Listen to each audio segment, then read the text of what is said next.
Hi people, what's crack-a-lackin'? It's your girl Tamara on Tammy Talks. It's been 12 whole weeks of awesomeness. Thank you all for supporting your girl. If you're a new listener, you're welcome. Thanks for tuning in. If you're an old listener, you know how we do it, you know the drill. Today we're going to be talking about choosing your words wisely. It's our last episode of season 1. By next week we're starting season 2 and we're going to have fresh and new insights. Anticipate and turn on post notifications. Now let's go straight into our story without further ado. Choosing your words wisely is not just about the words you say when you're angry or when you are sad or when you're upset. It goes beyond that. Choosing your words wisely also has to do with not bearing false witness. A lot of people bear false witness and then they feel they can just go scot-free. Hell nah. You're going to also pay for it whether you like it or not, because rain does not fall in one man's house. Okay?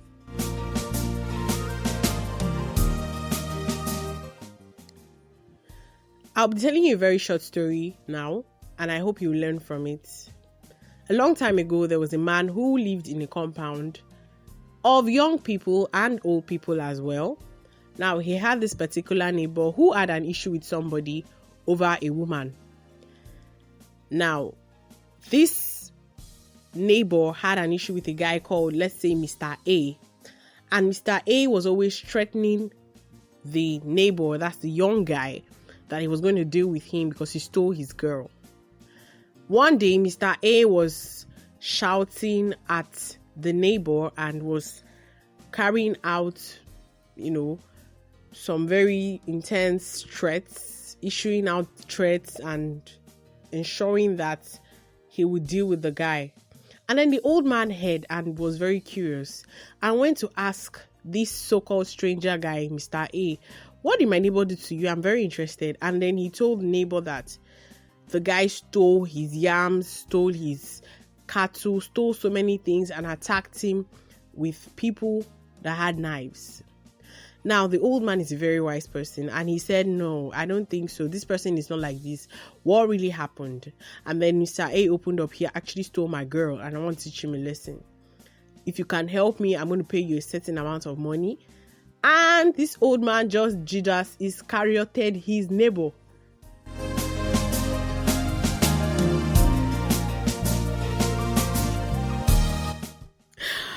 How many of you have been betrayed like that? Anyway, long story short, the guy told the old man to be a witness in court against the young man and lie that he tried to attempt to kill him. That is Mr. A. Now, the old man was happy about it because typically he's a greedy person who likes to be a false witness. When they got to court, the judge objectively handled the investigation and came up with a verdict and said the young man was innocent. And then he asked the old man, why did you do what you did? Do you know that you have created a lot of damage? Do you know that you have ruined somebody? Do you know that you've done so many evil things with this single out act of yours? And the old man said, I just said mere words. What did I say wrong? I mean, I was asked a question and I just said mere words. So what's the big deal? The judge then told him, okay, since you said mere words, before I issue a sentence on you, you have to write out a couple of words for me. And the old man said, what kind of words am I writing? He said, write out everything you told us as your statement and let us know how many words they are. The old man typically did not know what was in stock for him. And then he wrote it and everything was about 603 words. Typically, he was very happy to write whatever. After all, the matter has died. So whatever the judge wanted to say, nothing could be changed. And the judge now told him, okay, cut these papers into the words. Ensure that you don't miss out on any letter. Ensure that in total you have about 603 papers as you have 603 words on this paper. The old man said, oh, that is not an issue, Nichols. I'm going to do it right away. And he did that and brought it to the judge. The judge gave an observer to count everything, and it was indeed 603 words. He told the old man, now when you're going home, disperse this everywhere as you are going home. Throw it on the floor. Ensure that you throw it from here to your house. And the old man did as instructed.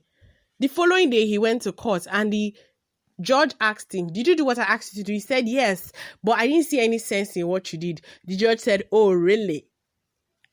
Are you serious? Okay. I want you to go and now pick those papers that you had dispatched yesterday from everywhere and ensure that there are 603 pieces of paper. And I will tell an observer to follow you to ensure that you actually picked them and they are old, dirty papers that had the words you had written. Meanwhile, that paper had been photocopied so that the man will not go and write or do something funny and be sneaky, tricky. He didn't know that. The observer now followed him. He started trying to bribe the observer. The observer, of course, is somebody who is just and fair and unbiased. He said, never. You must pick those papers. He came back to the court frustrated and told the judge, I can obviously not pick those papers. That's a Euclid tax you've given to me. And then the judge was like, that is exactly what you did to this young man. You didn't have the consideration that you have spread false rumors about him. You have made him look like a thief when you didn't even know the true story. You were not objective in your judgments, and you're an old person. Instead of that, you actually got us to believe you with your cunning and crafty nature because we believe that age comes with wisdom. The judge was very upset at the old man. The old man said, but it was just mere words. The judge said, you cannot change anything, because how many people do you want to start saying is a lie? What I said is not true. And now this brings me to the issues that happen in our relationships, in our lifestyle, in our work, everywhere around us, in our families. When you're not sure of something, don't just attack somebody. Don't just come at the person and feel that the person did something wrong. So whatever you're saying does not really matter, blah, blah, blah. Don't just say that, because you don't know what the person must have done. You cannot judge a matter objectively without knowing the true story of what happened. Don't say because this person is your friend, you are just going to support the person. So whatever this other person is saying does not concern you, and then you're now not objective. You're now subjective. I don't know if you feel me. A lot of people do this nonsense, maybe because they are from the same place or because they have something in common, which is very wrong. And then we talk about discrimination. Nah, discrimination starts from you. So if you're the kind of person who, when you are given the opportunity to judge a particular matter, you're biased because the person is your fave, or because the person is from your place, or because the person is so, that gives you the mind to be biased, then you probably should not be judging issues. You probably should not be bearing false witness if you don't know. You cannot vouch for anyone.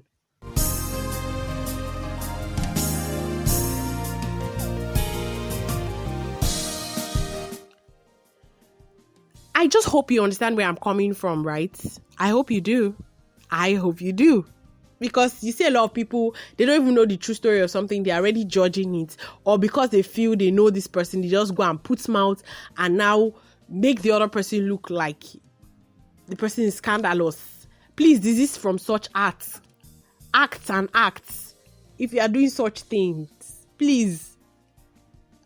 I don't know how else to communicate, but please, guys, let us be real.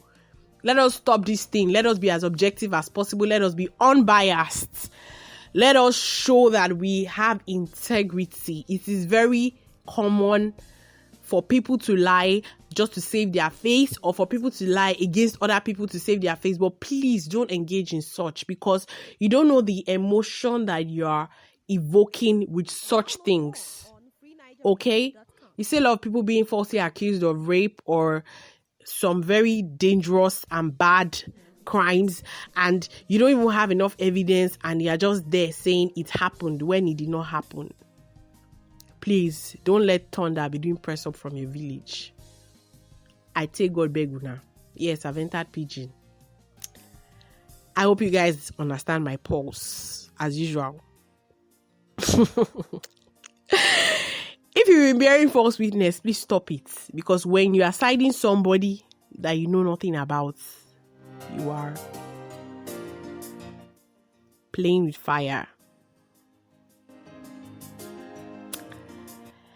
Thank you for listening. And if you have comments, typically drop them in the comment section.